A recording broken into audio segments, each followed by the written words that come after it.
Bienvenue sur les podcasts du collectif Voix libérée. Vous savez, il y a des récits qui nous bousculent vraiment. Des paroles qui forcent à questionner un peu nos certitudes. Et parfois, le plus déroutant, c'est d'entendre quelqu'un défendre la personne qui lui a fait du mal. Comment c'est possible, ça? C'est cette complexité de l'écoute qu'on va essayer d'explorer un peu aujourd'hui. On va plonger dans une réflexion qui nous vient du collectif Voix libérée.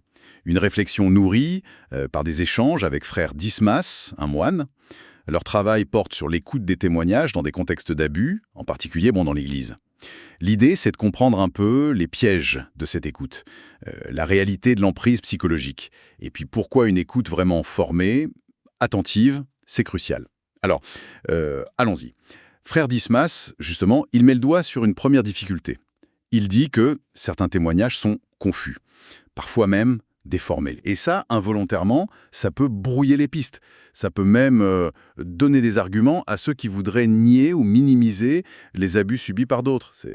C'est une vraie préoccupation. Oui, c'est une préoccupation légitime, mais l'expérience de Voix libérée montre une autre facette, tout aussi complexe, voire plus troublante. Ils ont été confrontés à une situation très très particulière. Il s'agissait d'anciens choristes visiblement toujours sous une forme d'emprise affective de l'abbé Bernard Tartu, abbé qui a d'ailleurs été condamné par la justice ecclésiale en mars 2024 pour agression sexuelle. Eh bien, ces anciens choristes sont venus témoigner pour lui, devant le tribunal. Oui, devant le tribunal pénal canonique national, donc l'instance judiciaire interne de l'Église pour ces affaires. Ils sont venus témoigner en sa faveur. Incroyable. Et comment ça s'est passé ensuite? Eh bien, c'est là que l'écoute, une écoute vraiment attentive, a joué un rôle, mais absolument crucial. Ces hommes, ils pensaient sincèrement défendre l'abbé, évoquer des bons souvenirs, ce genre de choses. Mais leur récit, une fois écouté avec discernement par le tribunal, laissait transparaître, en fait, malgré eux, des descriptions de gestes, d'attitudes, des violences psychologiques, parfois physiques, qu'eux-mêmes ne voyaient pas comme ça. L'emprise était presque palpable dans leurs mots. C'est fou. Et le résultat de tout ça? Le résultat est assez incroyable, oui. Le tribunal a fini par reconnaître 2 de ces témoins comme étant eux-mêmes des victimes. Alors qu'ils n'avaient rien demandé. Exactement. Sans qu'ils en aient eu conscience au départ ou qu'ils aient porté plainte. Leur témoignage, qui se voulait de défense, s'est en quelque sorte retourné. Il est devenu une preuve à charge, révélant la profondeur de cette emprise. C'est là que ça devient vraiment frappant, quoi. Oui, et ça illustre parfaitement ce que souligne frère Dismas quand il dit « L'écoute n'est jamais une simple bienveillance, mais un acte de justice ».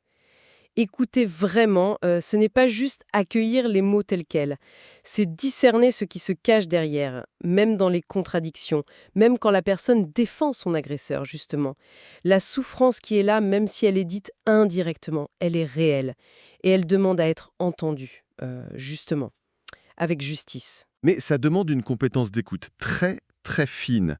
Or, le collectif Voix libérée, et d'autres aussi comme Isabelle Chartas-Philibène, y pointent du doigt un manque. Un manque assez flagrant de formation spécifique pour les personnes qui sont chargées de cette écoute dans l'Église. On a créé des cellules d'écoute, souvent rapidement. Oui, souvent dans l'urgence. Voilà, avec des bénévoles plein de bonne volonté sans doute, mais pas toujours préparés à décrypter des choses aussi complexes que l'emprise, le déni. Tout à fait. Et une écoute qui n'est pas avertie, elle risque de devenir elle-même un filtre déformant. Soit on est trop crédule, soit au contraire trop méfiant. Et dans les 2 cas, on peut passer à côté de l'essentiel. Ou pire, blesser à nouveau la personne. C'est crucial de former à repérer les signes d'emprise, à comprendre le déni, à gérer les incohérences sans porter de jugement hâtif. Comme le dit Sophie Ducré, une parole qui est mal accueillie, ça peut être une nouvelle violence pour la personne qui a eu le courage de parler. Oui, c'est très juste.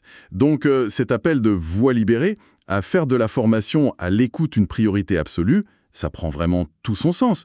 Il faut apprendre à entendre au-delà des mots, en fait, à ne pas enfermer quelqu'un dans son récit immédiat. Mais alors, est-ce qu'il y a quand même une perspective de réparation possible? Oui, et c'est un peu ce que suggère Isabelle Chartier-Sibène dans son livre « 3 jours dans la nuit ». Malgré toutes ces difficultés, un chemin reste possible. Un chemin d'humanité, de recherche de vérité, puis de lente réparation. Mais ça passe forcément par cette écoute exigeante, éclairée. C'est ça l'enjeu, finalement. C'est à la fois humain et spirituel. hein. Reconstruire une confiance qui soit basée sur la vérité. Et ça, ça commence par savoir écouter. Vraiment écouter. En somme, écouter dans ces contextes, c'est loin d'être passif. C'est déjà agir. C'est un acte puissant. Peut-être le premier pas vers une forme de justice, de réparation. Ça laisse quand même une question en suspens. Comment on peut garantir qu'une écoute, même si elle se veut juste et réparatrice, ne devienne pas elle-même, sans le vouloir, une forme de jugement ou d'interprétation qui enferme à nouveau la personne dans une case? C'est une question délicate. Ce podcast a été produit et réalisé par le collectif Voix libérée. Pour nous écrire, partager ou témoigner, adressez-nous un mail à pcantores37@gmail.com. Parce que nos voix comptent. Parce que le silence n'est plus une option. Parce que la mémoire exige justice et vérité.